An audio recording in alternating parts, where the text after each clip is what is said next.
In a world where temptation lurks around every corner, discover the top 5 bad foods that are wreaking havoc on your health. Let's begin. Foods like bacon, hot dogs, and sausages are often high in sodium and preservatives. Regular consumption of these can lead to health issues like heart disease and certain types of cancer. Beverages such as sodas and energy drinks are loaded with sugar and can contribute to obesity, tooth decay, and type 2 diabetes.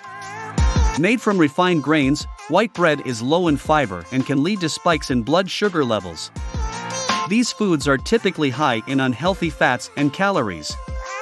Regular consumption can lead to obesity, heart disease, and other health problems. Foods like cookies, cakes, and other pastries are high in sugar and often contain unhealthy fats.